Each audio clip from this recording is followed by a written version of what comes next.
Great magician.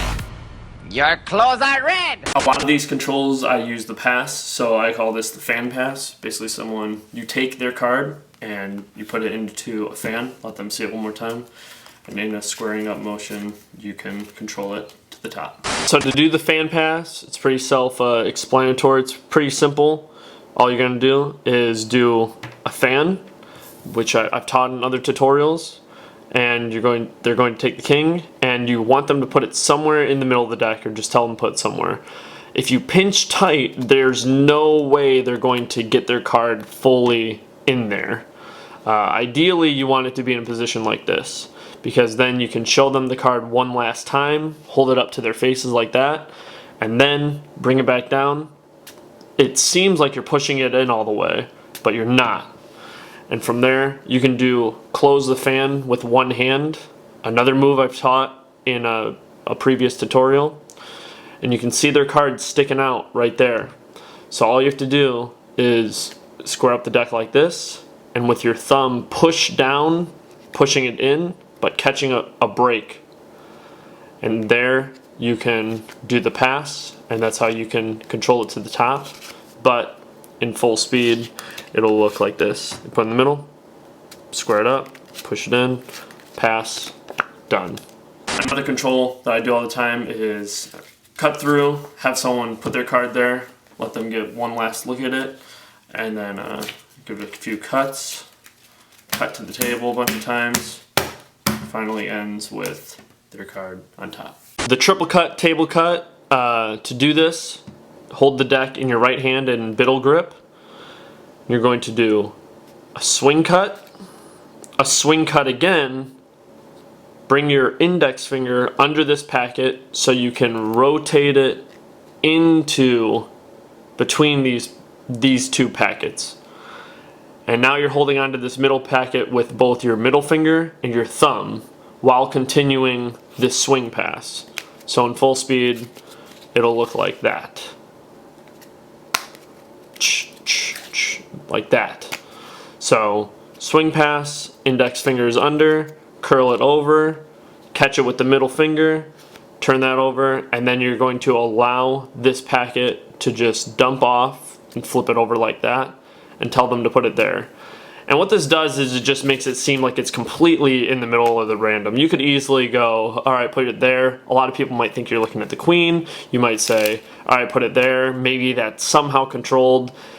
This is still controlled. Like, that's the top card right there. So, like, it looks completely random. And it can be if you wanted to. But if you need it to be next to a card that you need it to be next by, then it's good to do that move, because you're just like, go ahead, put it right there.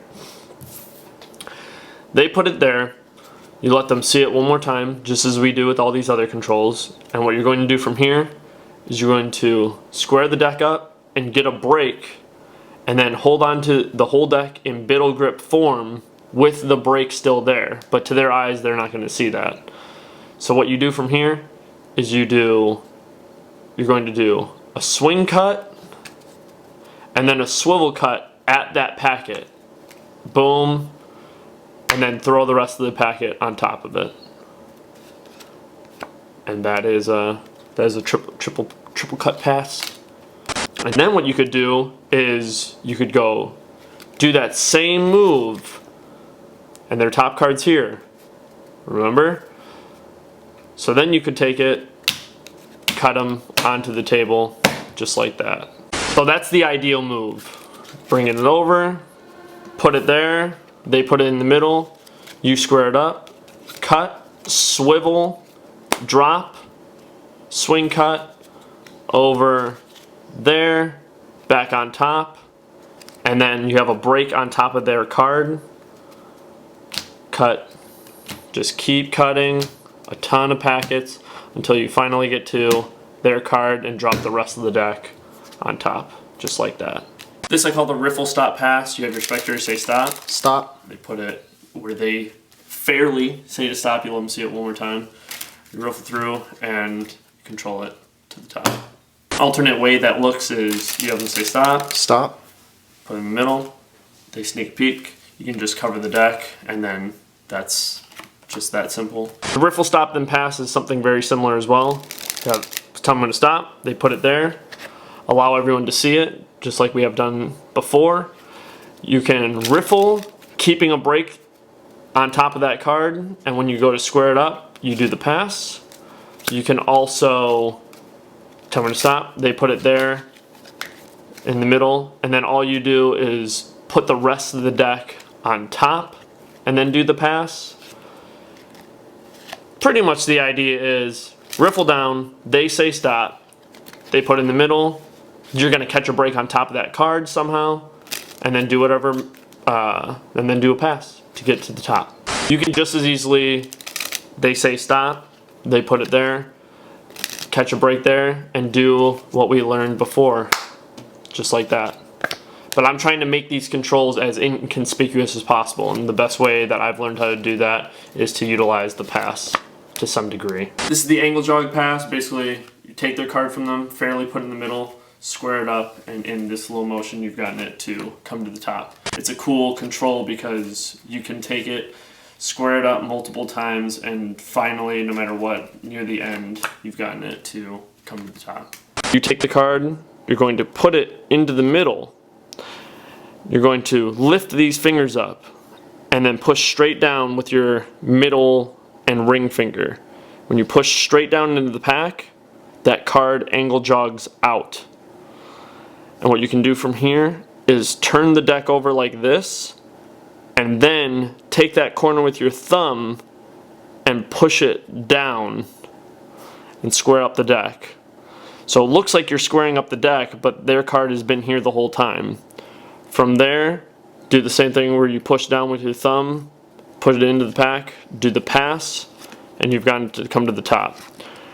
And the same way to show all angles of it over and over is lift these fingers up, push straight down, it angle jogs out, turn over, square up, with your thumb angle jog it again, turn it over, push down, and you can just keep angle jogging and keep pushing down with your thumbs, keep pushing up with your thumbs, keep pushing down with your thumbs, and finally catch that break when you want to and do the control to get it to come to the top. This is a control I've learned that allows you to have the top card and the bottom card, pretty much the whole deck, stay in the same order, and you control their card to the bottom just by squaring it up, and you've managed to get to the bottom. And again, you have the whole deck still in the same order. This bottom control is very similar to the angle jog, where you put it in, you'll square it up, and your thumb will actually be able to catch this card and your pinky will catch the bottom card. And you'll be able to strip the card down, catch it with your fingers, pull the deck out, and just square the deck up. But when you do it relatively quickly and at the right angle for your spectator's eyes, it'll look just like you're squaring up the deck. The last control is called the butterfly cut. Let's say you want to mix the cards thoroughly so they have no impression that you had any idea where their card is. You want to take their card and use one of the controls that we've already learned to get to the top, and then you're going to perform the butterfly cut. And in that, there's no way that they'd think that their card is on top. When you're trying to learn how to do the butterfly cut, you want to get a deck of cards that is not necessarily brand new. You want cards that have some stick to them, or else it's going to be way too slippery to learn how to do this. So the way you're going to do this butterfly cut is I'm going to leave this top card face up just so you can follow along. I suggest you do the same. So you have to, one, be able to do a Charlie A cut, and not just in your left hand, but also in your right hand. So I highly suggest you have to learn how to do that, unfortunately, to pull off this cut. So what you're going to do is peel away half the deck, and you're just going to rotate over into your other hand into a perfect double Charlie A cut position. Half the cards drop down. You're going to do the Charlie A cut, but with this pinky, boom, boom, boom, you're going to push that packet up. I could do the same over here, but I'm not gonna.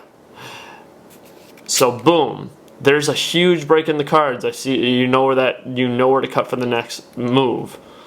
So then you come over and you go half, and then you hold on to this top packet and you let all the cards in front of it drop. And then you're going to use these two index fingers, and your middle fingers are balancing these cards back here. Your index fingers are going to grip at the top of here and rotate them forward. And you see where our top card is, that ace of spades. So we know that this has to go first. Right, left, back down. And we have that card on top. So turn over, Charlie A cut, push that top packet over, boom, left, right, rotate over, cut halfway, push up with that pinky, index finger holds on to where the ace is, right, left, back down, square it up. So in full speed,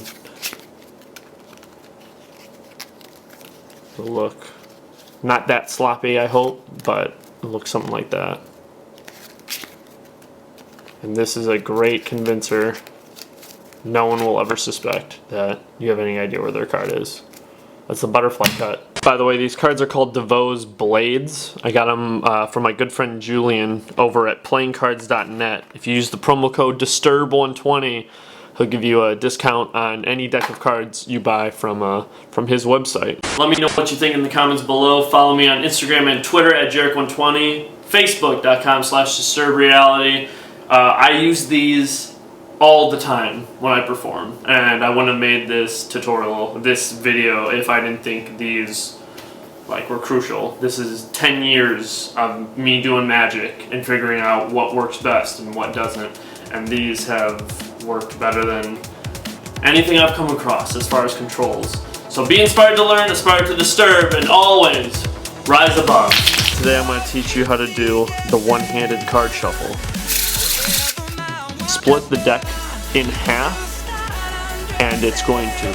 Aren't you a fan of magic? Take a card, man.